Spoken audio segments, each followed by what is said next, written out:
വിജയേട്ടാ നമസ്കാരം. നമസ്കാരം. എമ്പുരാൻ എമ്പുരാൻ സിനിമ 2 ദിവസം കൊണ്ട് 100 കോടി ക്ലബ്ബിൽ കയറിയിരിക്കുകയാണെന്ന റിപ്പോർട്ടുകൾ പുറത്തു വരുമ്പോൾ വിവാദങ്ങൾക്കും തെല്ലും കുറവില്ല എന്നാണ് നമുക്ക് മനസ്സിലാക്കാൻ സാധിക്കുന്നത്. പൃഥ്വിരാജിന്റെ മാർക്കറ്റിംഗ് സ്ട്രാറ്റജി അതിഗംഭീരമായിട്ടുണ്ട് എന്ന് ഒരുപാട് ആൾക്കാർ അഭിപ്രായപ്പെടുന്നു. പ്രത്യേകിച്ച് സുഡാപ്പികളും കമ്മികളും കൊങ്ങികളും അഭിപ്രായപ്പെടുമ്പോൾ മോഹൻലാലിനെതിരെയും പൃഥ്വിരാജിനെതിരെയും സൈബർ ആക്രമണങ്ങൾ നടത്തുന്നത് അംഗീകരിക്കാൻ സാധിക്കില്ല. ഇത് കേരളമാണ് എന്നാണ് പല ആൾക്കാരും പറഞ്ഞുകൊണ്ടിരിക്കുന്നത്. പക്ഷേ ഇതിനിടയിലും ഞെട്ടിക്കുന്ന പല റിപ്പോർട്ടുകളും പുറത്തു വരുന്നുണ്ട്. പ്രധാനമായിട്ടും ഇതിനകത്ത് പുറത്തു വരുന്ന ഒരു വാദം എന്ന് പറയുന്നത്, ഇപ്പോ കേരളത്തിലുള്ള എമ്പുരാൻ സിനിമയെ എതിർക്കുന്ന സംഘപരിവാർ അണികളും സംഘപരിവാർ പ്രവർത്തകരും BJP അണികളും എല്ലാം പ്രധാനമായും ചോദിക്കുന്ന ഒരു ചോദ്യമുണ്ട്. ഇത് സെൻസർ ബോർഡ് കണ്ടില്ലേ ഈ സിനിമ? കാരണം ഇവര് നാഴികയ്ക്ക് 40 വട്ടം പറഞ്ഞുകൊണ്ടിരിക്കുന്നത് നരേന്ദ്രമോദി ഏകാധിപതിയാണ്, നരേന്ദ്രമോദി ഫാസിസ്റ്റ് ആണ് എന്നാണ്. അപ്പോൾ ഫാസിസ്റ്റ് ആയിട്ടുള്ള ഏകാധിപതിയായിട്ടുള്ള ഒരാൾ ഭരിക്കുമ്പോൾ അയാൾ ഭരിക്കുന്ന അയാളുടെ നാട്ടിൽ, കാരണം ഇയാൾ ഫാസിസ്റ്റ് ആണല്ലോ, ഫാസിസ്റ്റ് ആയിരിക്കുന്ന ആൾ ഭരിക്കുന്ന അയാളുടെ നാട്ടിൽ തിയേറ്ററിൽ അയാൾക്കെതിരെ അയാൾ ചെയ്തു എന്ന് അയാളുടെ മേൽ ആരോപിക്കുന്ന ഏറ്റവും വലിയൊരു കലാപം ഒരു സിനിമയായി വരിക, ആ സിനിമ ജനങ്ങൾ കണ്ട് ആസ്വദിക്കുക, ജനങ്ങൾ കണ്ട് കയ്യടിക്കുക, സ്വസ്ഥമായി ജനങ്ങൾ ഇറങ്ങി വരിക, അതിനുശേഷം മാധ്യമങ്ങൾ ഇയാളെ തെറി പറയുക, തന്തയ്ക്ക് വിളിക്കുക. ഇന്നലെ മീഡിയ വണ്ണിന്റെ ഔട്ട് ഓഫ് ഫോക്കസിൽ നരേന്ദ്രഭായിയെ കീറുന്ന എമ്പുരാൻ എന്നാണ് അവർ ടൈറ്റിൽ കൊടുത്തിരുന്നത്. ഇങ്ങനെയൊക്കെ പറയാൻ സാധിക്കുക? ഒരു ഫാസിസ്റ്റ് ആയിരിക്കുന്ന ഒരു വ്യക്തി ഭരിക്കുമ്പോൾ ഇതൊക്കെ എങ്ങനെയാണ് സാധിക്കുക എന്നാണ് ഇവിടെയുള്ള സംഘപരിവാർ അണികൾ ചോദിക്കുന്നത്, അനുഭാവികൾ ചോദിക്കുന്നത്. നിങ്ങൾ ഈ സെൻസർ ബോർഡിൽ എന്താണ് നിങ്ങൾ ചെയ്തുകൊണ്ടിരിക്കുന്നത് എന്നുള്ള പ്രധാനപ്പെട്ട ഒരു ചോദ്യം അവിടെ ഉയർന്നു വരുന്നുണ്ട്. ഇതിനെതിരെ RSS രംഗത്തെത്തിയിട്ടുണ്ട്. ഈ സിനിമയ്ക്കെതിരെ RSS ഇതൊരു ആന്റി ഹിന്ദു അജണ്ടയുള്ള ഒരു സിനിമയാണ് എന്ന് ഇതിനെപ്പറ്റി പറഞ്ഞിട്ടുണ്ട്. വല്ലാതെ തന്നെ ഓർഗനൈസറിൽ ലേഖനം വന്നിട്ടുണ്ട്. രണ്ടാമത്തെ കാര്യം, പൃഥ്വിരാജിന് എതിരെ പണി വരുന്നു എന്ന് പല ആൾക്കാരും പറയുന്നുണ്ട്. പക്ഷെ അതിലൊന്നും യാതൊരുവിധ സ്ഥിരീകരണവും ഇല്ല. പൃഥ്വിരാജിനെതിരെ പണി വരുന്നു, മറ്റത് വരുന്നു, മറിച്ചത് വരുന്നു എന്നൊക്കെ പറയുന്നുണ്ട്. യുവമോർച്ചയൊക്കെ പൃഥ്വിരാജിനെതിരെ രംഗത്തെത്തിയിട്ടുണ്ട്. പല നേതാക്കന്മാരും പൃഥ്വിരാജിന്റെ സാമ്പത്തിക ഇടപാടുകളെല്ലാം അന്വേഷിക്കണം, ആഡംബര ഫ്ളാറ്റുകൾ പൃഥ്വിരാജിന് പല ആൾക്കാർക്കും ഇല്ലാത്ത സ്ഥലത്ത് പൃഥ്വിരാജ് എങ്ങനെയാണ് ആഡംബര ഫ്ളാറ്റുകൾ മേടിച്ചത് എന്നുള്ള ചോദ്യങ്ങളൊക്കെ ഉയർത്തി രംഗത്തെത്തുന്നുണ്ട്. അതിനിടയിൽ ഗോകുലം ഗോപാലേട്ടൻ നൈസായിട്ട് ഒരു അപ്പോളജിയുമായി രംഗത്തെത്തിയിട്ടുണ്ട്. അപ്പോളജി എന്ന് പറയാൻ പറ്റില്ല, അദ്ദേഹം പറയുന്നത് ഇതിൽ ആർക്കെങ്കിലും വിഷമം തോന്നിയിട്ടുണ്ടെങ്കിൽ പൃഥ്വിരാജിനോട് ഞാൻ നടപടി എടുക്കാനായി ആവശ്യപ്പെട്ടിട്ടുണ്ട് എന്നാണ് ഗോകുലം ഗോപാലേട്ടൻ പറയുന്നത്. ഇപ്പോഴാണ് എനിക്കൊരു കാര്യം മനസ്സിലായത്, ലൈക്ക ഓടി തള്ളിയതാണ്. കാരണം ഈ സിനിമ കണ്ട ലൈക്കയ്ക്ക് മനസ്സിലായി അയ്യോ പണി പാളും. കാരണം ഇപ്പൊ തന്നെ നമ്മുടെ പേരിൽ ഒരുപാട് കേസുകളും കാര്യങ്ങളൊക്കെ ഉണ്ട്. നമ്മുടെ പരിപാടി എന്ന് പറഞ്ഞാൽ ഈ സിനിമ എടുക്കലല്ല, നമ്മുടെ പരിപാടി എന്ന് പറഞ്ഞാൽ സിനിമ എടുക്കുന്നതിന്റെ മറവിൽ വേറെ പല കാര്യങ്ങളും നമ്മൾ ചെയ്യുന്നുണ്ട്. ഈ റിപ്പോർട്ടർ ചാനലിന്റെ മരമുറി ടീമിനെ പോലെ ചാനൽ എന്ന് പറയുന്നത് നമ്മുടെ ഫ്രണ്ട് ബിസിനസ് ആണ്, അതിന്റെ ബാക്കിൽ ഒരുപാട് കാര്യങ്ങൾ നമ്മൾ നടത്തുന്നുണ്ട്. അപ്പൊ ഈ സിനിമ കൂടെ പുറത്തിറങ്ങി കഴിഞ്ഞാൽ കിട്ടുന്ന അടി എന്ന് പറയുന്നത് മർമ്മത്തിലായിരിക്കും. അവന്മാർക്ക് നമ്മൾ അടിക്കാൻ വലിയ പാടൊന്നുമില്ല, കാരണം ഓൾറെഡി ഒരുപാട് കേസുകൾ ഉണ്ടല്ലോ.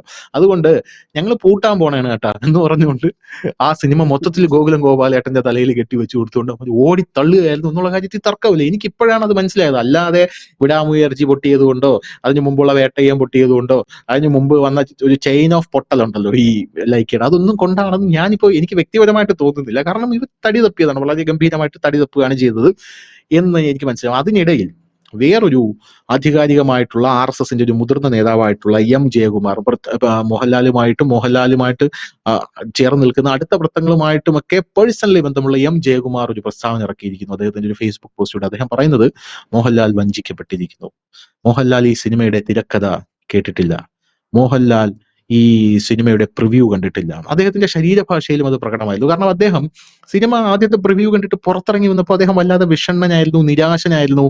അദ്ദേഹത്തിന്റെ മുഖം വല്ലാത്തൊരു ദേഷ്യം അദ്ദേഹത്തിന്റെ മുഖത്ത് ഉണ്ടായിരുന്നു എന്നാണ് പറയുന്നത്. കാരണം അകപ്പാടെ 48 മിനിറ്റാണ് 3 മിനിറ്റുള്ള സിനിമയിൽ ഇതുള്ളത്.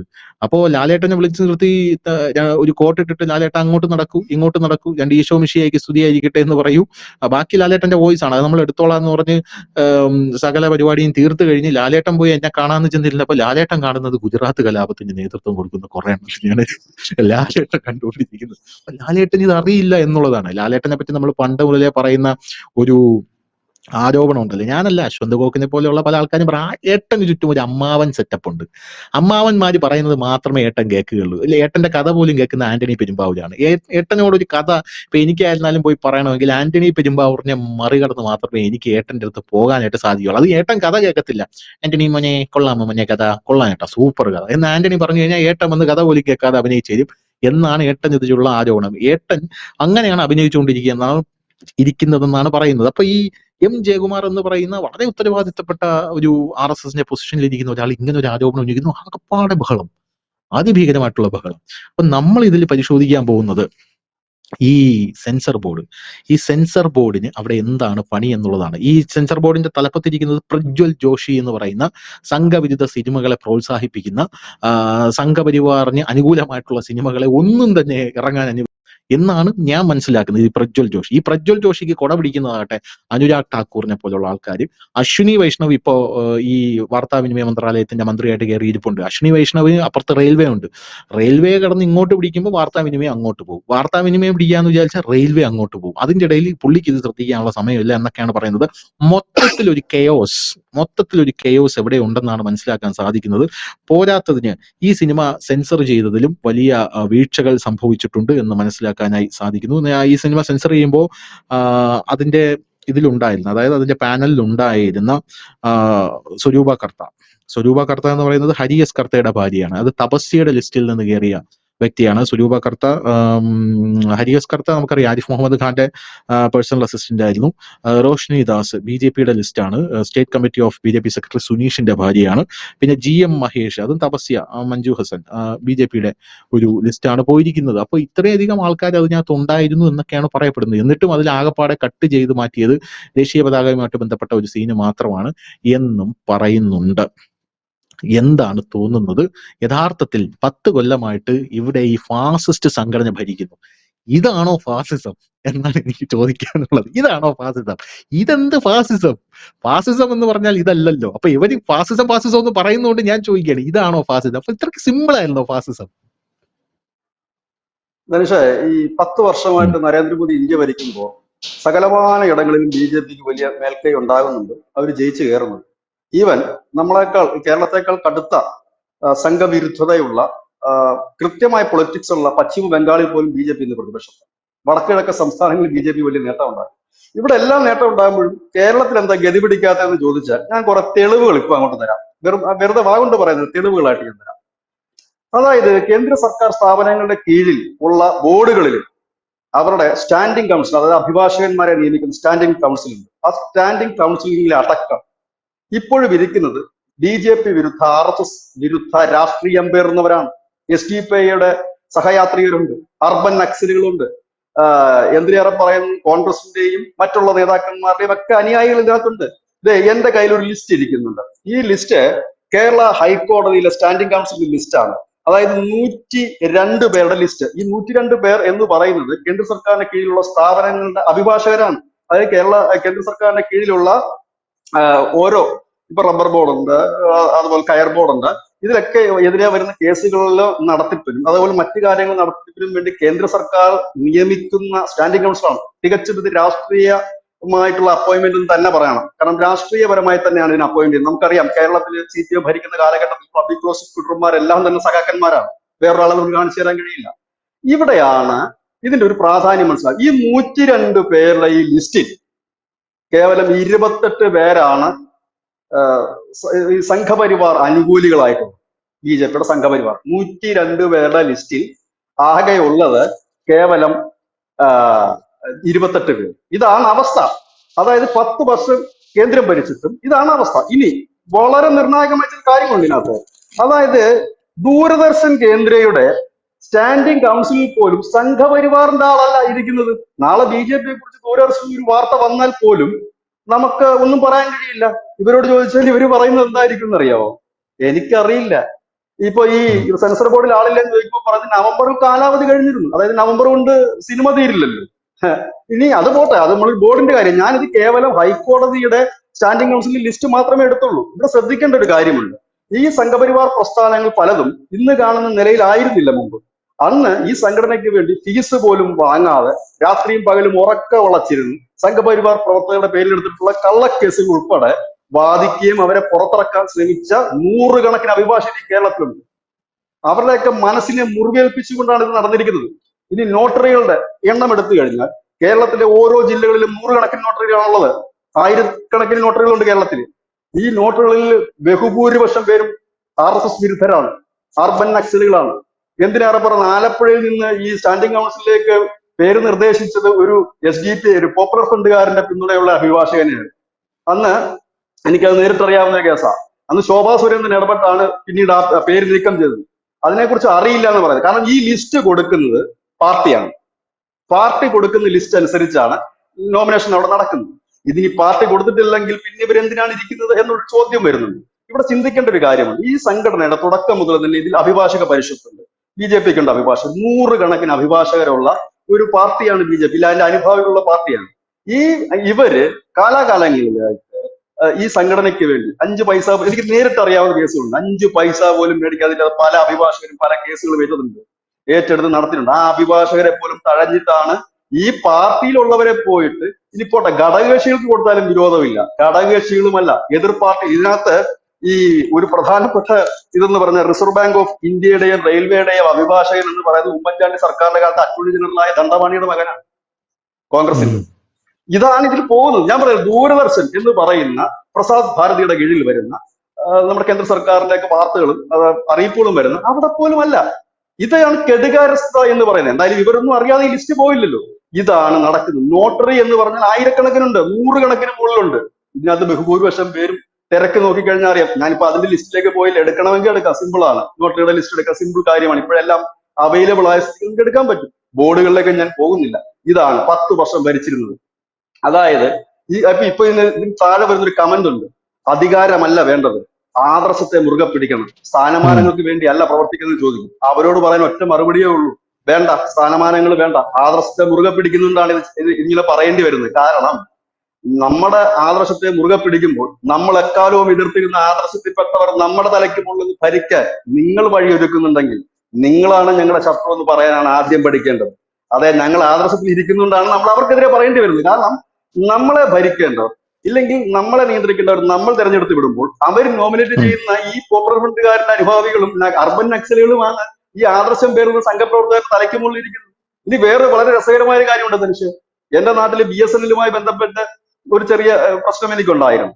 അന്നേരം ഇവിടുത്തെ ഒരു പ്രമുഖനായ നേതാവ്, അദ്ദേഹം ജില്ലയിൽ ഒരു ഉത്തരവാദിത്വം വഹിക്കുന്ന ഒരു അഭിഭാഷകനായ നേതാവാണ്, സുന്ദരക്കുട്ടനാണ്, നല്ല കളർഫുൾ ഡ്രസ്സൊക്കെ ഇട്ട് നടക്കുന്ന വ്യക്തിയാണ്. പുള്ളി സംസ്ഥാന കൗൺസിലുണ്ട്. ആഴ്ചയിൽ 2 വട്ടം പുള്ളി ഫേസ്ബുക്കിൽ ഫോട്ടോ ഇട്ട് ലൈക്കുവാണ്.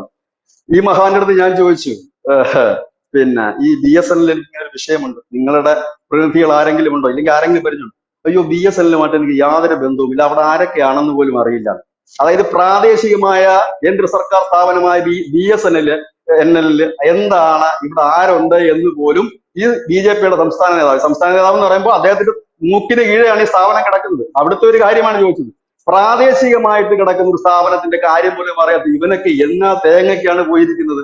ഒരു സാധാരണ പാർട്ടി പ്രവർത്തകന്റെ ഒരു സാധാരണ ആവശ്യം പോലും നിറവേറ്റാൻ കഴിവില്ലാത്ത ഇവരെ എങ്ങനെയാണ് സാധാരണ ജനം വിശ്വസിക്കുക? ഞാൻ മുമ്പ് ഒരു ഈ ന്യൂസ് ഇന്ത്യ മലയാളത്തിന് മുമ്പ് ഞാൻ ചെയ്തിരുന്നു. വിശ്വാസം നഷ്ടപ്പെട്ട നേതൃത്വത്തിന് ഒരു നിമിഷം പോലും തുടരാൻ അർഹതയില്ലാത്തവരാണ്.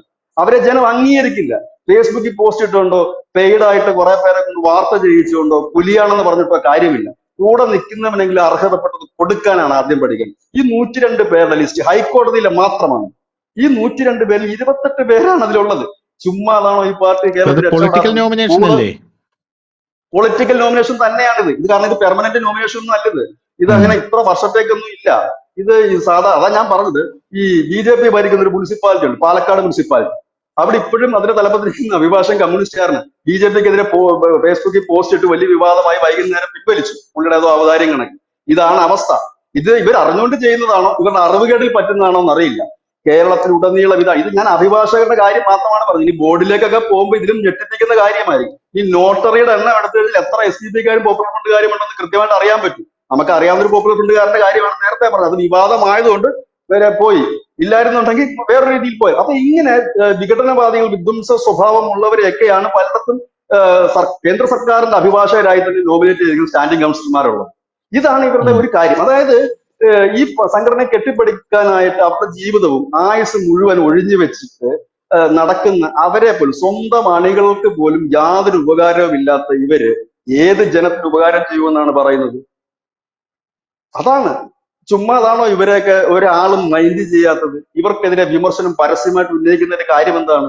കാരണം ഇത് കണക്കാണ്. ഇപ്പൊ ധനുഷ് വായിച്ചത് തന്നെ ഏതാണ്, പല നേതാക്കന്മാരുടെയും ബന്ധുക്കളോ അടുത്ത ആൾക്കാരോ ആണ് അത് കയറിയിരിക്കുന്നത്. ഇവിടെ ആരും അതാണ് കഴിവില്ലാഞ്ഞിട്ടാണോ? അല്ല, അതാണ്. അതായത് ഈ പെട്ടി എടുക്കുന്നവനും പാചുരുട്ടി കൊടുക്കുന്നവനും മാത്രം കൊടുത്തുകൊണ്ട് പോയാൽ അവൻ പോലും കാണുവാന്നറിയില്ല, പക്ഷെ വോട്ട് കാണില്ല, വോട്ട് കിട്ടത്തുമില്ല. അനുഭാവികളായി ഒരുപാട് പേരുണ്ട്. കാരണം ഈ ആദർശം പേർന്ന് ഒരുപാട് പേരുണ്ട്. അല്ലാതെ ഇവരൊന്നും വന്നത് കൊണ്ടോ ഇല്ല ഇവരെ കണ്ടത് കൊണ്ടോ ഒന്നും അല്ല ഈ പ്രസ്ഥാനം മുൻപോട്ട് പോകും. ആ ആദർശം ഉള്ളിൽ വെക്കുന്നതിന്റെ മനസ്സ് വേദനിക്കും. അവൻ ഒരുപക്ഷെ പരസ്യമായിട്ട് പറഞ്ഞില്ലെങ്കിൽ അവന്റെ മനസ്സ് വേദനിക്കും. അതൊരു ഒന്നൊന്നര വേദന തന്നെയാണ്. അപ്പം ഇപ്പൊ പുതിയൊരു നേതൃത്വം വന്നിരിക്കുന്നു BJP-യുടെ. നല്ല ഒരു അധ്യക്ഷനാണ് എന്ന് തോന്നുന്നു അദ്ദേഹം. ഒരുപക്ഷെ ഇത് ശ്രദ്ധിച്ചാൽ അദ്ദേഹത്തിന് നല്ലതായിരിക്കും. കാരണം സ്വന്തം പാർട്ടി പ്രവർത്തകർ രാപകൽ ഈ സംഘടനയ്ക്ക് വെള്ളം കോരുകയും വിറക് വെട്ടുകയും ചെയ്ത അഭിഭാഷകരെയെങ്കിലും കുറഞ്ഞ പക്ഷം സ്റ്റാൻഡിംഗ് കൗൺസിൽ നിയമിക്കുകയെങ്കിലും വേണം. കുറഞ്ഞ പക്ഷം ആരൊക്കെയാണ് ഈ കേന്ദ്ര സർക്കാരിന്റെ സ്റ്റാൻഡിംഗ് കൗൺസിലായിട്ട് ഇരിക്കുന്ന ആളുകൾ, അവരുടെ രാഷ്ട്രീയം അല്ലെങ്കിൽ അവരെന്താണ് എന്നെങ്കിലും തിരിച്ചറിയാം. മുഴുവൻ സംഘവിരുദ്ധരെയാണ് ഇവിടുത്തെ നോട്ടറി ആയിട്ടും ഈ ഇങ്ങനെയുള്ള കാര്യങ്ങളിലും എടുത്തു വെച്ചിരിക്കുന്നത്. അപ്പൊ സെൻസർ ബോർഡിൽ ഇത് നടന്നില്ലെങ്കിലേ ഉള്ള അതിശയം. ഞാൻ പറഞ്ഞില്ലേ, അതായത് ഇവിടെ കൃത്യമായി തന്നെ കേന്ദ്ര സർക്കാർ കൊടുക്കുന്ന സ്കീമുകളുടെ കാര്യങ്ങൾ ഇതെല്ലാം ഈ ഇതിനകത്ത് 100 കണക്കിന് ബോർഡുകളാണുള്ളത്. ഇതിലൊക്കെ നോക്കൂ, ധനുഷ് നോക്കിയ പഞ്ചായത്തിന്റെയും മറ്റുമൊക്കെ അഭിഭാഷകരെ എടുത്തു നോക്കി, കംപ്ലീറ്റ് CPM-കാരാണ്, അല്ലാത്തവർ CPI-കാരുമായിരിക്കും. ഏതെങ്കിലും പബ്ലിക് പ്രോസിക്യൂട്ടറെ BJP-യുടെ അനുഭാവിയായിട്ട് കണ്ടിട്ടുണ്ടോ? കോൺഗ്രസിന്റെ അനുഭാവിയായിട്ട് കണ്ടിട്ടുണ്ടോ? രാഷ്ട്രീയ നിയമനമാണിത്, അല്ലാതെ PSC എഴുതി കയറുന്നതല്ല. അതുകൊണ്ടാണ് അതാ ഞാൻ പറഞ്ഞത്. ഇത് ഞാൻ 102 പേരുടെ ലിസ്റ്റ് മാത്രമേ പുറത്തു വിട്ടുള്ളൂ. ആയിരക്കണക്കിന് പേരുടെ ലിസ്റ്റ് ഉണ്ട്. ഇതൊക്കെ എന്ന് പറഞ്ഞു കഴിഞ്ഞാൽ ഇതൊക്കെ ചോദിക്കുമ്പോൾ അങ്ങനെയല്ല. നമ്മൾ ആദർശത്തിൽ അടിയുറച്ച് വിശ്വസിക്കണം. സ്ഥാനമാനങ്ങൾക്ക് വേണ്ടി അല്ല എന്ന് പറഞ്ഞാൽ ശരി, സ്ഥാനമാനങ്ങൾക്ക് വേണ്ടി അല്ല. പക്ഷെ നമ്മുടെ തലയ്ക്ക് മുകളിൽ നിങ്ങൾ ഈ അപ്പോയിന്റ്മെന്റ് ചെയ്യുന്ന ലിസ്റ്റുകളിലൊക്കെ കോൺഗ്രസ്സുകാരും കമ്മ്യൂണിസ്റ്റുകാരും ഇരിക്കുന്ന ഏത് ആദർശത്തിന്റെ പേര് നമ്മൾ അംഗീകരിക്കണം എന്ന് കൂടി ചോദിക്കണ്ടേ? നമ്മൾ ആദർശമാണെങ്കിൽ നിങ്ങൾ അവിടെ ആരെയും ചെയ്യരുത്. അല്ലാതെ ആദർശത്തിന്റെ മുകളിൽ ഈ രഞ്ജിത്ത് ശ്രീനിവാസനെ വധിച്ച സംഘടനയാണ് പോപ്പുലർ ഫ്രണ്ട്. അതിന്റെ ഒരാളെയാണ് അവിടെ സ്റ്റാൻഡിംഗ് കൗൺസിലിലേക്ക് നോമിനേറ്റ് ചെയ്ത അഭിഭാഷകൻ. ഞാൻ പേര് പറയുന്നില്ല, അത് പേപ്പറിലൊക്കെ ഒന്ന് വലിയ വിവാദമായതാണ്. അന്ന് എനിക്ക് തോന്നുന്നു ലോക്സഭാ തെരഞ്ഞെടുപ്പ് കാലഘട്ടമാണ്. ഇന്ന് ശോഭാ സുരേന്ദ്രൻ ഇടപെട്ടാണ് അത് നീക്കം ചെയ്തത്. അവരും അറിഞ്ഞില്ല, അവർ ഞെട്ടിപ്പോയി ഈ വിവരം അറിഞ്ഞപ്പോ. ഇവിടുന്ന് കൊടുത്ത ലിസ്റ്റില്ലാത്തുള്ളതാ, എങ്ങനെ വന്നെന്ന് അറിയത്തില്ല ലിസ്റ്റിൽ. ഇത് മായാവി വല്ലതുമാണ് ലിസ്റ്റ് റെഡിയാക്കുന്നത്. ചുമ്മാതാണോ അടിത്തറ ഇല്ലാതെ പോകുന്നത്? ചുമ്മാതാണോ അനുഭാവികളുടെ പിന്തുണ ഇല്ലാതെ പോകുന്നത്? വിശ്വാസമില്ല. അതായത് ഞാൻ പറഞ്ഞില്ലേ, എന്റെ നാട്ടിൽ കിടക്കുന്ന ആ BSNL അടുത്ത് കിടക്കുന്ന ജില്ലാ നേതാവാണ്, ഇപ്പൊ സ്റ്റേറ്റ് നേതാവാണ് പുള്ളി. അദ്ദേഹം പറഞ്ഞ കാര്യമാണ്, BSNL അയ്യോ ചേട്ടാ എനിക്ക് അതുമായി യാതൊരു പിടുത്തവുമില്ല എന്ന്. അത് കേന്ദ്ര സർക്കാർ സ്ഥാപനമാണോ എന്ന് പോലും അദ്ദേഹത്തിന് അറിയില്ല. ഇനി മിനറൽസ് എന്ന് കേട്ടാൽ പോലും കേന്ദ്ര സർക്കാരിന്റെ ആണെന്ന് കരുതുന്ന വിദ്വാൻമാരുണ്ട് BJP-യിൽ, നേതാക്കന്മാര്. മിനറൽസ് അയ്യോ കേന്ദ്ര സർക്കാരിന്റെ പദ്ധതിയാണ്. അതായത് സംസ്ഥാന മിനറൽ വകുപ്പിന്റെ ഒരു സർവേ, പ്രൈവറ്റ് ഏജൻസി വെച്ചൊരു സർവേ നടത്തിയായിരുന്നു ഈ പഞ്ചായത്ത്, ഈ തീരദേശത്തിന് കരിമണലുമായി ബന്ധപ്പെട്ട്. അയ്യോ അത് നമ്മുടെ കേന്ദ്രത്തിന്റെ അല്ലേ? എന്ത് കേന്ദ്രം? മിനറൽസ് എന്ന് കാണുമ്പോ കേന്ദ്രം എന്ന് പറയുന്നവരാണ്. ഒന്നെങ്കിൽ ഇത് ഒരു അറിവുമില്ലാത്തത്, സ്വന്തം പ്രവർത്തകനെയൊക്കെ കൊല്ലുന്നവരെയോ ഇല്ലെങ്കിൽ അതിനെ എതിർക്കുന്നവരെയെങ്കിൽ കുറഞ്ഞ പക്ഷമൊക്കെ മാറ്റണ്ടേ? അത് നിങ്ങൾ രഹസ്യമായിട്ട് പോയി ചായ കുടിച്ചോളൂ, കുഴപ്പമില്ല. ആദർശങ്ങളൊക്കെ നിങ്ങൾ മാറ്റി വെച്ചു. നമ്മൾ ആദർശപരമായിട്ടൊക്കെ നിൽക്കുന്ന ഒരുപാട് അനുഭാവികൾ ഉണ്ടാകും. അവരങ്ങനെ തന്നെ നിന്നോളാം. അവർക്ക് അവരുടെ ആദർശങ്ങൾക്കൊന്നും ഒരു വ്യത്യാസവും വരില്ല. അവരെന്നും ഒന്നും ആദർശത്തെ അടിയുറച്ച് വിശ്വസിക്കുന്നവർ തന്നെയാകും. പക്ഷേ നിങ്ങൾ രഹസ്യമായി ചെയ്തോളൂ, പക്ഷെ ഇത്ര പരസ്യമായിട്ട് പബ്ലിക്കായിട്ട് ചെയ്യരുത്. ഇത് ധനുഷ് ഒരു കാര്യം മനസ്സിലാക്കണം, ഇവിടെ അഭിഭാഷക സംഘടനയുള്ളതാണ്. സംഘത്തിനും ഉണ്ട് സംഘടന, BJP-ക്കും ഉണ്ട്. അതിനെല്ലാം തഴഞ്ഞുകൊണ്ടാണ് ഇത് നടന്നിരിക്കുന്നത്. ഞാൻ പറഞ്ഞു കേവലം 102 പേരുടെ ഒരു ലിസ്റ്റ് മാത്രം, ഹൈക്കോടതിയിൽ മാത്രം ലിസ്റ്റ് എടുത്തതാണ്. ഇത് പ്രധാനപ്പെട്ട ഈ കേന്ദ്ര സർക്കാരിന്റെ സ്ഥാപനങ്ങളെല്ലാം സ്റ്റാൻഡിംഗ് കൗൺസിൽ അഭിഭാഷകരായിട്ട് വന്നിരിക്കുന്ന എല്ലാം മറ്റുള്ളവരാ. 28 പേര്, 102 പേര് 28 എന്ന് പറയുമ്പോൾ ബാക്കി മുഴുവൻ എങ്ങനെയാണ്? ദൂരദർശനിൽ പോലും അല്ല എന്നുള്ളതാണ്. എന്റെ കുഞ്ഞാട്ടെ, കേന്ദ്ര സർക്കാരിന്റെ ബോർഡുകളുണ്ടല്ലോ, ആ ബോർഡുകളിനകത്ത് കയറിയിരിക്കുന്നത് മുഴുവനും സുഡാപ്പികളാണ്. മൊത്തം സീരിയസ്ലി സുഡാപ്പികളാണ് കയറിയിരിക്കുന്നത്, മുഴുവൻ കയറിയിരിക്കുന്നത് സുഡാപ്പികളാണ്. ഇപ്പൊ സെൻസർ ബോർഡിന്റെ തലപ്പത്തിരിക്കുന്ന പ്രസുൻ ജോഷി ഉണ്ടല്ലോ, ഇയാള് നല്ല ഒന്നാം തരം സുഡാപ്പി കം കോൺഗ്രസ് ആണ്. ഈ അവര് ഭരിച്ചുകൊണ്ടിരുന്നപ്പോഴും ഇയാൾ അതിന്റെ തലപ്പത്തിരിക്കുകയാണ്. ഇപ്പൊ മോദി വന്നപ്പം ഇയാൾ മോദിയെ കുറിച്ച് ഒരു നീട്ടി ഒരു കവിത എഴുതി, എന്നിട്ട് മോദിയെ കൊണ്ട് വായിച്ചു കേൾപ്പിച്ചു. മോദിയെ കണ്ട് വായിച്ചു കേൾപ്പിച്ചിട്ട് ഇയാൾ ഇപ്പോഴും അവിടെ തുടർന്നുകൊണ്ടിരിക്കുകയാണ്. ഇയാൾ അങ്ങനെ തുടർന്നുകൊണ്ടേയിരിക്കുകയാണ്. അപ്പൊ ഇയാള് ഇരിക്കുന്നിടത്തോളം കാലം ഇത്തരത്തിലുള്ള സിനിമകൾ പുറത്തിറങ്ങുന്നതിൽ യാതൊരുവിധ അത്ഭുതവും ഇല്ല എന്നാണ് പല ആൾക്കാരും പറയുന്നത്. പോരാത്തതിന് ഈ നോമിനേഷനായിട്ട് ഇവിടെ നിന്ന് പോകുന്ന ആൾക്കാർ, ഇപ്പൊ ഞാൻ വായിച്ച പേരുകളൊക്കെ ഉണ്ടല്ലോ, ഇവർക്കൊന്നും ഈ സംഘപരിവാറിനെ കുറിച്ചോ അതിന്റെ ആദർശത്തിനെ കുറിച്ചോ ഒരു ചുക്കും ചുണ്ണാമ്പും അറിഞ്ഞുകൂടാ എന്നുള്ളതാണ് യഥാർത്ഥത്തിലുള്ള വസ്തുത. എന്ത് ചെയ്യണം, എവിടെ ചെയ്യണം എന്നുള്ളതിനെ കുറിച്ച് ശബ്ദമുയർത്താൻ പോലുമല്ല. ഇവരവിടെ പോകുന്നു, സിനിമ കാണുന്നുണ്ടോ എന്ന് പോലും ഡൗട്ടാണ്. സിനിമ കാണുന്നത് CPM കാരനും സുഡാപ്പികളും ആയിരിക്കും. എന്നിട്ട് ഇവരോട് പറയും, ഞങ്ങൾ കണ്ടു, ഞങ്ങൾ സെൻസർ ചെയ്തു, നിങ്ങൾ എന്തായാലും വന്നല്ലോ, സാന്നിധ്യം അറിയിച്ചല്ലോ, വളരെ നന്നായി എന്ന് പറഞ്ഞിട്ട് ഇവരെ അങ്ങ് പറഞ്ഞു വിടുന്ന ഒരു കാഴ്ചയാണ് കാണാനായിട്ട് സാധിക്കുന്നത്. ഇത് നടക്കുന്ന കാര്യമാണ്. ഇവിടെ നിന്ന് കുറെ, ഞാൻ ആ വാക്ക് ഉപയോഗിക്കുന്നില്ല, എന്തായാലും ഇവിടെ നിന്ന് കുറെ എണ്ണത്തിന് അങ്ങോട്ട് കയറ്റി വിടും. അത് ഭയങ്കരമായിട്ട് ഇതൊക്കെ കാണുമ്പോഴൊക്കെ സത്യം പറഞ്ഞിട്ടുണ്ടല്ലോ, വെറുതെ അല്ല BJPക്കകത്ത് സന്ദീപ് വാര്യർമാരൊക്കെ ഉണ്ടാകുന്നത് ചിലപ്പോ തോന്നിപ്പോകും. സത്യം സത്യം കറക്റ്റ് ആണ്. സന്ദീപ് വാര്യരുടെ അടുത്ത് ഉടുത്തിട്ട് പോയല്ലോ ഇവന്മാരെ എല്ലാരും കൂടെ. എന്നിട്ട് എന്താ ഒന്നും മിണ്ടാതെ വേറെ ചുമ്മാ തെറി വിളിച്ചിട്ട് കാര്യമില്ല. കാരണം എന്താണ്? കപ്പാസിറ്റി ഇല്ലാത്തതുകൊണ്ട് മാത്രമാണ്. ദുർബലമായി. ഇത് പുതിയ നേതൃത്വത്തെ അല്ല ഈ പറയുന്നത്. ഈ 10 വർഷത്തെ കാര്യം ഞാൻ ഈ പറയുന്നത്. 10 വർഷം പല നേതൃത്വങ്ങളും വന്നല്ലോ, ആ കാര്യമാണ് പറയുന്നത്. വോട്ടിംഗ് ശതമാനം കൂടുന്ന അവരുടെ കഴിവ് കൊണ്ടല്ല, ആദർശം വിശ്വസിക്കുന്ന ചില നിലപാടുകൾ, മോദിയെ ഇഷ്ടപ്പെടുന്നവരായിരിക്കും വോട്ട് ചെയ്യുന്നത്, അല്ലാതെ ഇവിടുത്തെ സംഭവം കൊണ്ടല്ല. അവിടെയാണ് ഈ ചതിയൊക്കെ അവരോട് ചെയ്യുന്നത്. രാവകല് വെള്ളം കോരുകയും ഇത് പോസ്റ്റ് അടിക്കാൻ പോലും നിവൃത്തിയില്ലാത്തപ്പോൾ കയ്യിൽ നിന്ന് പൈസ ഇട്ട് പോസ്റ്റ് അടിച്ച് കൊടുത്തവനെയും പശ മേടിച്ച് കൊടുത്തവനെയാണ് തേച്ചിട്ട് പോയിരിക്കുന്നത്.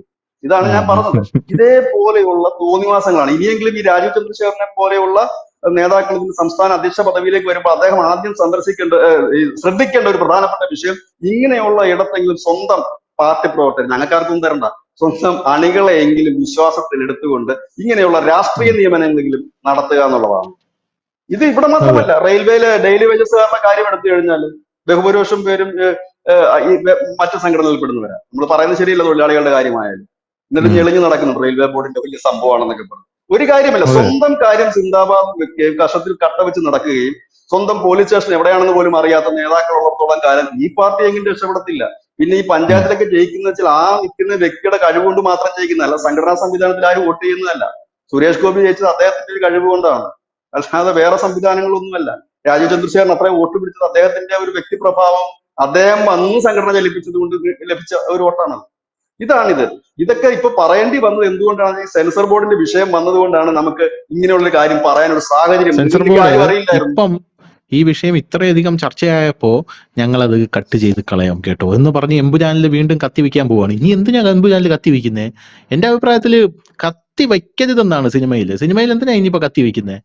അത് കത്തിവെക്കേണ്ട യാതൊരു ആവശ്യമില്ല. ഞങ്ങൾ ഇനി കട്ട് ചെയ്ത് കളയാം, കാരണം ഇത്രയും ആൾക്കാർ മതസ്പർദ്ധ ഉണ്ടാക്കും, സാമൂഹികമായിട്ട് പോളറൈസേഷൻ ഉണ്ടാക്കും, വലിയ വിപത്താണ് എന്നൊക്കെയാണ് ഇവരിപ്പോ പറയുന്നത്. ഇവർക്ക് ആ സമയത്ത് കണ്ടപ്പോ ഈ സെൻസർ ബോർഡിൽ ഇരിക്കുന്ന സുഡാപ്പികൾക്ക് മതസ്പർദ്ധയൊന്നും തോന്നില്ല, നല്ല രസമായിരുന്നു കണ്ടോണ്ടിരുന്നപ്പോൾ. ഇപ്പോഴാണ് യഥാർത്ഥത്തിലുള്ള ഇവിടെ മറ്റേ ഇവരൊക്കെ നോമിനികളൊക്കെ പോയി കണ്ടതെന്നാണ് എനിക്ക് തോന്നുന്നത്. അപ്പോഴാണ് അവർക്ക് മനസ്സിലായത്, ഇത് ഭയങ്കര മതസ്പർദ്ധയാണല്ലോ എന്ന് ഇവർക്ക് തോന്നിയെന്നാണ് എനിക്ക് തോന്നുന്നത്. അങ്ങനെയാണ് ഇപ്പോൾ സെൻസർ ബോർഡിൽ പൃഥ്വിരാജ് വഴങ്ങിയിട്ടുണ്ട്, നമുക്കത് കട്ട് ചെയ്ത് കളയാമെന്നാണ് തോന്നുന്നത് എന്നൊക്കെ പറഞ്ഞ് വലിയ വാർത്തകളൊക്കെ ഇപ്പൊ പുറത്തു വരുന്നുണ്ട്. ഇപ്പം നമ്മളിപ്പോ ഇത് എടുത്തത് ഇതിന്റെ പുഴുക്കുത്ത് അറിയാൻ വേണ്ടി ജസ്റ്റ് ഒരു എക്സാമ്പിളിന് വേണ്ടിയിട്ട് മാത്രമാണ് ഞാൻ ഈ ലിസ്റ്റ് എടുത്തത്. ഇനിയിപ്പോ ലിസ്റ്റ് എടുക്കണം എന്നുണ്ടെങ്കിൽ നമ്മളൊരു കുറച്ച് ദിവസം മെനക്കെട്ട് കംപ്ലീറ്റ് അവരുടെ ലിസ്റ്റും അവരുടെ രാഷ്ട്രീയവും അവരുടെ നിലപാടുകൾ നമുക്ക് എടുക്കാൻ പറ്റും. അത് വേണമെന്ന് വെച്ചിട്ട് അല്ല ചെയ്യുന്നത്. ഇതൊന്ന് അറിഞ്ഞിരിക്കാൻ വേണ്ടിയിട്ട് എന്താണ് ഇവിടെ സംഭവിക്കുന്നത്. പുതിയ പ്രസിഡന്റ് ഒക്കെ വന്നതല്ലേ, പുതിയ ഒരു ഭരണത്തിൽ പൊളിച്ചെടുക്കും എന്നൊക്കെ പറയുന്നുണ്ട്. അങ്ങനെയാണെങ്കിൽ ഇതുകൂടെ ഒക്കെ ഒന്ന് ശ്രദ്ധിക്കുന്നത് നന്നായിരിക്കും എന്ന് പറയാം. കാരണം ഈ സെൻസർ ബോർഡിന്റെ കാര്യം വന്നപ്പോഴാണ് ഈ സാധനങ്ങളൊക്കെ പുറത്തോട്ട് വരുന്നത്. ഇത് ഇപ്പൊ നടക്കുന്നതല്ല, കാലാകാലങ്ങളിൽ നടക്കുന്ന സാധനങ്ങളാണ് ഇതൊക്കെ ഇവിടെ. അതായത് ഞാൻ പറഞ്ഞില്ലേ, ഈ സെൻട്രൽ ഗവൺമെന്റ് സാധാരണഗതിയിൽ ഏതെങ്കിലും ഒരു രാഷ്ട്രീയ പാർട്ടി അധികാരം കിട്ടുമ്പോൾ അവിടെ അത് രാഷ്ട്രീയ നിയമനം തന്നെയാണ്, അതല്ല എന്ന് പറയാൻ പറ്റില്ല. ഇവിടെ നിഷ്പക്ഷമായ നിയമനങ്ങളൊന്നും ഇവിടെ നടക്കാറില്ല, ഒന്നിലും നടക്കാറില്ല. അതിനൊക്കെ ഇടതുപക്ഷത്തെ കണ്ടുപിടിക്കുന്നു. വല്ലപ്പോഴും ഒക്കെ ആ മരുതൻകുഴിയിൽ നിന്ന് ഇറങ്ങിയിട്ട് ആ പാളയത്ത് പോയി AKG സെന്ററിന്റെ പാതൊക്കെ നിൽക്കണം 1 മണിക്കൂർ. അവിടെ നിന്ന് ഇറങ്ങി വരുന്നവരുടെ രാഷ്ട്രീയം കണ്ടുപഠിച്ചാലെങ്കിലും അത്യാവശ്യം രാഷ്ട്രീയ ബോധം ഉണ്ടാകും. എങ്ങനെയാണ് സ്വന്തം അനുയായികളെ കൊണ്ടു നടക്കേണ്ടതെന്ന് CPM കണ്ടുപഠിക്കണം. ഞാൻ പറഞ്ഞില്ല, കൃത്യമായി തന്നെ രാഷ്ട്രീയം നന്നായി കൈകാര്യം ചെയ്യുന്ന ഒരു പ്രസ്ഥാനം തന്നെയാണ് CPM. നിങ്ങൾക്ക് ഇങ്ങനെ ഒരു പേര് കാണിച്ചു തരാൻ പറ്റും? CPM എവിടെങ്കിലും കാണിച്ചു തരാൻ പറ്റും? പറ്റില്ല. ഇനി കോൺഗ്രസ് കാണിച്ചു തരാൻ പറ്റും? പിന്നെ മേയറായിട്ടുള്ള ആര്യ രാജേന്ദ്രൻ പോലും എന്താണ് ജെന്യുവനായിട്ട് കൊടുക്കേണ്ട പല സ്ഥാനങ്ങൾക്കും ആനാവൂർ നാഗപ്പന് കത്ത് കൊടുത്തയക്കുന്ന കാഴ്ച നമ്മൾ കണ്ടതല്ലേ. ഇത്ര ഒഴിവുകൾ കോർപ്പറേഷനിൽ വന്നിട്ടുണ്ട് സഖാവേ, നമ്മുടെ സഖാക്കന്മാരെയൊക്കെ റെഡി ആയിട്ട് നിർത്തൂ എന്ന് പറഞ്ഞ് കത്തൊക്കെ പുറത്തു വന്നില്ലല്ലോ. അതിനുശേഷം അവര് നിരോധിച്ചു, ഇത് ഞാൻ എഴുതിയ കത്തല്ല, ഞാൻ കത്തയെ കണ്ടിട്ടില്ല എന്നൊക്കെയല്ലേ അവര് പറയുന്നത്. അത് ഞാൻ പറയട്ടെ, അനധികൃതമാണെന്ന് പറയാം. പക്ഷെ ഇത് പൊളിറ്റിക്കലായിട്ടുള്ള, നിങ്ങൾ BJP ആണെങ്കിൽ BJP-ക്കാരെ വെച്ചോളൂ എന്ന് പറയുന്ന സ്ഥലത്താണ് ഈ BJP-ക്കാർ കൊണ്ടുപോയി സുഡാപ്പികളെ തിരികെ കയറ്റുന്നത് എന്നുള്ളത്. ഈ ലിസ്റ്റ് ഒഴുകി ചെല്ലുന്നുണ്ട്. ഇത് കേന്ദ്രത്തിന് കൊടുക്കുന്ന ലിസ്റ്റാണിത്. ഇത് ഈ നോട്ടറിമാരുടെ ലിസ്റ്റ് കേന്ദ്രത്തിൽ കൊടുക്കുന്ന, ഇത് കൊടുക്കണമെങ്കിൽ BJP-കാരായിരിക്കുമല്ലോ കൊടുക്കുന്നത്. അപ്പൊ ഇതിനകത്ത് എന്താണ് സംഭവിച്ചതെന്ന് അറിയില്ല. അവിടെ അറിവുകേട് കൊണ്ടാണോ അല്ലെങ്കിൽ ഈ പോപ്പുലർ ഫ്രണ്ടുകാരെ തിരിച്ചറിയാൻ പറ്റാത്തതുകൊണ്ടാണ്, അർബൻ നക്സലിനെ തിരിച്ചറിയാൻ പറ്റാത്തതുകൊണ്ടാണ്. കാരണം അവനൊക്കെ 4-8 നേരം ഫേസ്ബുക്കിൽ മോദിക്കെതിരെ പോസ്റ്റ് ഇടുന്നുണ്ട്. അത് കാണാതെ പോയത് കൊണ്ടാണോ, ഇനി അഥവാ അവനോട് പോയി ചായ കുടിച്ചതിന്റെ പേരിലാണോ എന്നൊക്കെ ഉള്ളത് പാർട്ടിക്കാർ ചോദിക്കേണ്ടതാണ്. അതിന് ഉത്തരം ആൻസറബിൾ ആണ് ഇവരൊക്കെ, ഇത് ആൻസറബിൾ ആണ്. അപ്പൊ ഇത് ജനാധിപത്യ പ്രക്രിയയിലാണ്. അവിടുത്തെ ഇത്രയും പുഴുക്കുത്ത് കുറഞ്ഞ പക്ഷം, ഞാനിപ്പോ ഈ സിനിമ വന്നതുകൊണ്ടാണ് ധനുഷ്യ നമ്മൾ രണ്ടും ഈ ചർച്ചയിലേക്ക് ഇരിക്കാൻ കാരണം. നമ്മൾ ഈ തൽക്കാലം ഈ ചർച്ചയ്ക്ക് ഇരിക്കാൻ വേണ്ടി മാത്രം എടുത്തൊരു ലിസ്റ്റ് ആയത്, അതല്ലാതെ ഇത് ആധികാരികമായിട്ട് എടുത്തില്ല. ആധികാരികമായിട്ടൊക്കെ ലിസ്റ്റ് എടുക്കാനും കാര്യങ്ങൾ കൂടുതൽ പറയാൻ പോയി കഴിഞ്ഞാല് ഇവിടുത്തെ പ്രധാനപ്പെട്ട BJP നേതാക്കളൊക്കെ മുന്നിട്ട് നടക്കേണ്ട അവസ്ഥ വരും. അത് കൂടുതൽ കഥകൾ നമ്മൾ മുമ്പോട്ട് പോയാൽ നമ്മൾ അങ്ങനെ ഒരു വ്യക്തിപരമായി നമ്മൾ തേജോധം ചെയ്യണം നമുക്ക് താല്പര്യമൊന്നുമില്ല. കാരണം ഓരോരുത്തരുടെ വയറ്റിപ്പിഴപ്പാണ്, അത് പോട്ടെ. പക്ഷെ ഇതിനകത്ത് ഇവര് എടുത്തു വെച്ചിരിക്കുന്ന ഇവരുടെ പെട്ടിയെടുപ്പുകാരും പാതറപ്പുകാരും ഉണ്ട്. അവർക്ക് പോലും അതിനെക്കുറിച്ച് വലിയ ബോധമില്ല എന്നുള്ളതാണ്. അവരിരിക്കുന്ന സ്ഥാനത്തിനെ കുറിച്ച് പോലും ചില ബോർഡിലൊക്കെ ഉണ്ട് ഇവര്, അവിടെ കുറിച്ച് ഇവർക്ക് ചുക്കും ചുണ്ണാൻ പോറിയതില്ല. ഇവരിരിക്കുന്ന ബോർഡ് ഏതാണെന്ന് പോലും അവർക്ക് അറിയത്തില്ല. ചിലരൊക്കെ 1-2 ബോർഡ് സ്ഥാനങ്ങളൊക്കെ കൈകാര്യം വെച്ചിട്ടുണ്ട്, കൈവശം വെച്ചിട്ടുണ്ട്. ഇതാണ് അവസ്ഥ.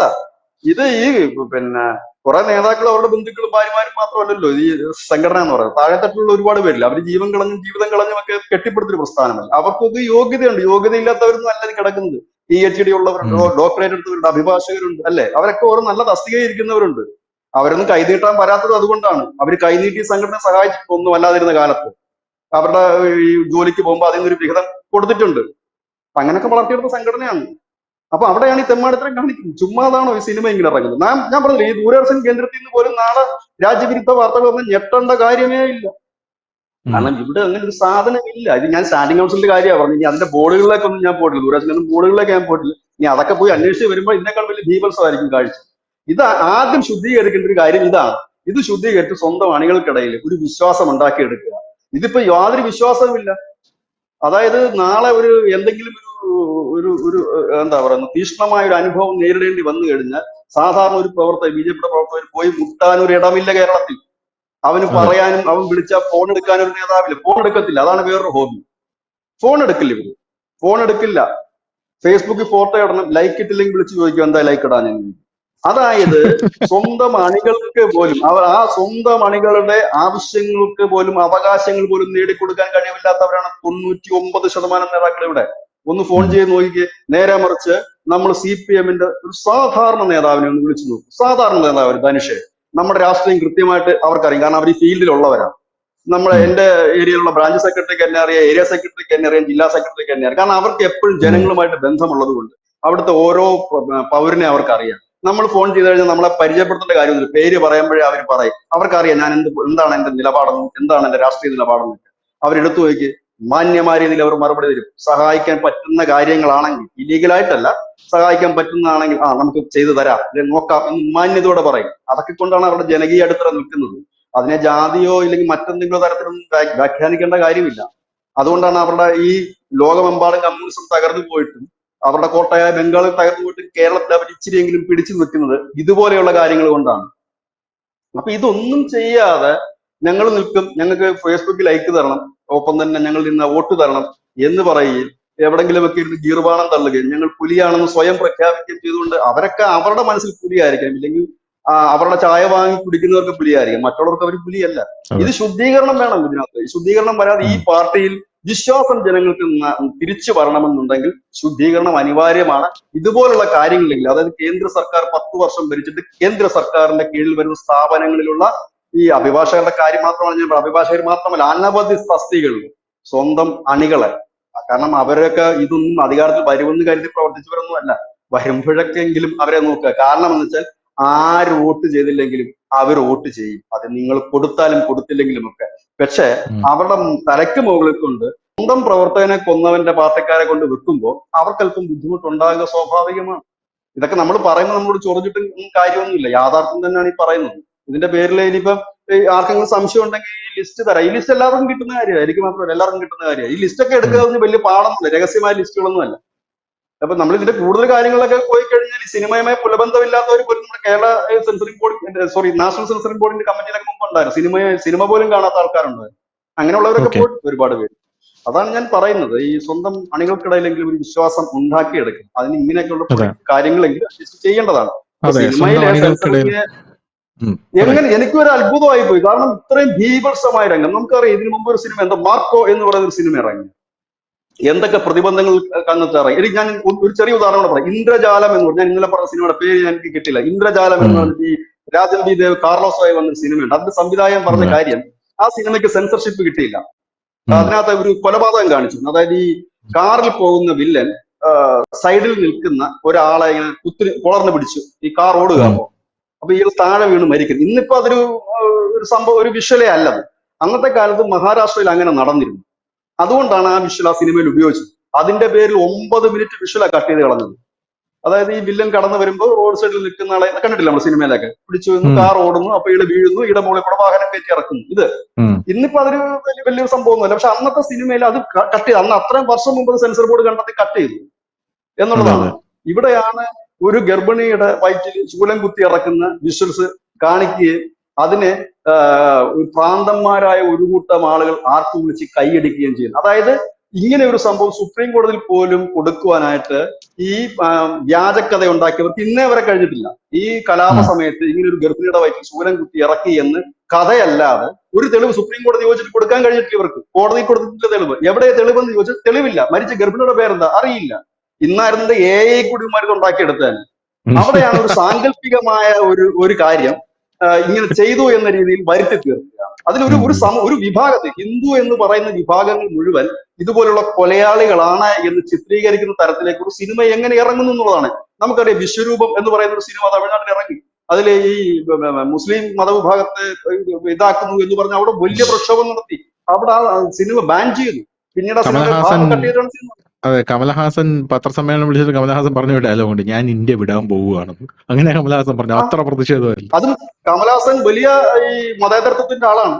അതെ അതെ. അയാൾക്ക് പോലും പിടിച്ചു നിൽക്കാൻ പറ്റില്ല. അവിടെയാണ് ഈ ശുദ്ധ തെമ്മാടിത്തര ഈ സെൻസർ ബോർഡ് നടന്നത്. അതാ ഞാൻ പറഞ്ഞത്, അതെ. ഇവന്റെയൊക്കെ കാലിന്റെ അടിയിലെ മണ്ണ് ഒലിച്ചു പോകുന്ന അറിയുന്നില്ല. ഇല്ലെങ്കിൽ ഇവരുടെ കാലിന്റെ താഴെ നാളെ ബോംബ് ഉണ്ടോന്ന് പോലും ഇവർക്ക് അറിയില്ല. ഇവർക്ക് ഈ ഉം. അഭിരമിക്കുകയാണ്. എന്തിലൊക്കെയോ ഒരു അഭിരാമമാണ്. പണിയെടുക്കാതെ ഫോട്ടോ ഇട്ടും ആളുകളുടെ മുമ്പ് ഷൈൻ ചെയ്തു ഇനി എന്തെങ്കിലും തരത്തിൽ എന്തെങ്കിലും നേട്ടം കിട്ടുമെങ്കിൽ അതും വാങ്ങിയെടുക്കുക എന്നുള്ളതാണ്. അനുഭാവി ഏതെന്നറിയില്ല, അനുയായി ഏതെന്നറിയില്ല, അണികളെ കുറിച്ച് ഉം. ബോധവും വിവരവും ഇല്ല. ഇവരൊക്കെയാണ് ക്ലാസ് എടുക്കാൻ വരും. ഇതൊക്കെ നമ്മൾ പറഞ്ഞു കഴിഞ്ഞാൽ എന്താണ് സംഗമം എന്നറിയാമോ, എന്താണ് പാർട്ടി എന്നറിയാമോ എന്നൊക്കെ ചോദിച്ച് ക്ലാസ് എടുക്കാൻ വരുന്നവരാണ് ഇവർ. പണ്ട് ബഹുഭൂരിപക്ഷം ആ കമ്മികളായിരുന്നവന്മാരാണ് ഇപ്പൊ സംഘപരിവാറിന്റെ വലിയ കിണ്ടികളായിട്ട് ഇവിടെ ഞെളിഞ്ഞ് വാർത്താ ചാനലിലൊക്കെ കയറിയിരിക്കുന്ന കുറെ ഇതല്ലേ എണ്ണം. ഇതല്ലേ വാർത്താ ചാനലിൽ മുഴുവൻ ഇരിക്കുന്നത്, അതായത് അതെ അതെ. 99% ഇരിക്കുന്നത് ഉം. വയറ്റിപ്പിഴപ്പിന് വേണ്ടിയിട്ട് സംഘരാഷ്ട്രീയം പറയുന്നവരാ. അതെ. എന്താണ് സംഘടനയെന്നോ എന്താണ് ആദർശമെന്നോ ഇതൊന്നും അറിയില്ല. കുറഞ്ഞ പക്ഷം ഇതിന് പഠിപ്പിക്കാൻ വരുന്നവർ സ്വയം പഠിച്ചാൽ നന്നായിരിക്കും. അല്ല, ഇത് എല്ലാ അതാണ് അതിന്റെ മേഖലയിലും ഒരു ഉള്ളതാ. ഇപ്പൊ ഈ ഹൈക്കോടതിയിൽ മാത്രമല്ല, ബോർഡുകളിൽ മാത്രമല്ല, വാർത്താ മേഖലയിലുള്ള സംഭവം ഇതല്ലേ. പണ്ട് KSUകാരായിരുന്ന പല ആൾക്കാരുമാണ് ഇന്ന് സംഘപരിവാറിന്റെ അപ്പോസ്റ്റലന്മാർ. പണ്ട് SFIക്ക് വേണ്ടി സ്റ്റേജിൽ കയറി പ്രസംഗിച്ചിട്ടുള്ള ആൾക്കാരാണ് ഇന്ന് ഓരോരോ ഓൺലൈൻ ചാനലുകളിൽ കയറി ഇന്ന് വലിയ രീതിയിൽ വായ്ത്താളം അടിച്ചുകൊണ്ടിരിക്കുന്നത്. ഇന്ന് അവരെയൊക്കെ വിളിച്ച് ആദരിക്കുക, അനുമോദിക്കുക, പല കാര്യങ്ങളും ചെയ്യുക. അയ്യോ, നിങ്ങളില്ലായിരുന്നെങ്കിൽ ഞങ്ങൾ നശിച്ചു പോകുമായിരുന്നെന്ന് പറയുക. അണികൾക്കും ബോധമില്ല, അത് വേറൊരു കാര്യമാണ്. എന്തായാലും ഇതുപോലെ ബിജുചേട്ടൻ പറഞ്ഞതുപോലെ ആദ്യം അണികളുടെ വിശ്വാസം നേടിയെടുക്കുക, എങ്കിൽ മാത്രമേ ജനങ്ങളുടെ വിശ്വാസം നമുക്ക് നേടിയെടുക്കാൻ പറ്റൂ എന്ന് പറഞ്ഞ വലിയൊരു സംഭവമുണ്ട്. അങ്ങനെ ചെയ്യാതിരുന്നാൽ, ഇതുപോലെയൊക്കെ മുന്നോട്ട് പോയി കഴിഞ്ഞാൽ, ഇതുപോലെയുള്ള സിനിമകൾ ഇറങ്ങുമ്പോൾ അത് സിനിമയായിട്ട് കണ്ടാൽ പോരെ എന്ന് പറഞ്ഞിരുന്ന് സൈഡിൽ നിന്ന് പരിതപിക്കാം. ദൂരദർശനിൽ നാളെ ഒരു വാർത്ത വന്നു കഴിഞ്ഞാൽ ഇവരിങ്ങനെ പറയും, വാർത്തയായിട്ട് കാണും സുഹൃത്തെ എന്ന് പറയും. അല്ല അത് അങ്ങനെ ബാധിക്കാം. അല്ല പറയാൻ പറ്റില്ലല്ലോ. അങ്ങനല്ല, ആ വാർത്ത വന്നു കഴിയുമ്പോഴത്തേന് അതിനു വേണ്ടിയിട്ട് കേന്ദ്ര സർക്കാരിന്റെ നിലപാട് കോടതിയിൽ അറിയിക്കേണ്ട വ്യക്തി സംഘപരിവാറുകാരനല്ല, ദൂരദർശന്റെ ആ അതെ ചാനലിക്കാരൻ. അതെ അതെ ആ അതെ അതെ അഭിപ്രായം അതെ കേന്ദ്ര സർക്കാരിന്റെ അല്ല. അപ്പൊ അവൻ എന്ത് അതെ നിലപാട്, ആ അതെ നിലപാടിൽ എടുത്ത് തന്നെ ആത്മാർത്ഥത ഉണ്ടാകുമോ എന്നൊക്കെ ഒരു ചോദ്യം ആർക്കെങ്കിലും വന്നാൽ അവരെ കുറ്റപ്പെടുത്താനും കഴിയില്ല. ഞാനിത് ഒരു അതെ കാര്യം അതെ അതെ. മാത്രമല്ല ഞാൻ പറയുന്നത്, 102 സ്ഥാപനങ്ങളുടെ ഉണ്ട്. അത് മുഴുവൻ പേര് നമുക്ക് വായിക്കാൻ പറ്റാത്തതുകൊണ്ട് പ്രധാനപ്പെട്ട ഉം, ഉം, സ്ഥാപനങ്ങളെല്ലാം ഉണ്ട് ഇതില്. ഉം. ഇതൊക്കെയാണ് അവസ്ഥ. അപ്പൊ പിന്നെ നമ്മൾ കൂടുതൽ കാര്യങ്ങളൊന്നും പറഞ്ഞിട്ട് കാര്യമില്ല. അപ്പൊ ഇങ്ങനെയുള്ള സിനിമകൾ ഇറങ്ങുന്നതിലും അത്ഭുതമില്ല എന്ന് പറഞ്ഞുകൊണ്ട് നമുക്ക് നിർത്താം. താങ്ക്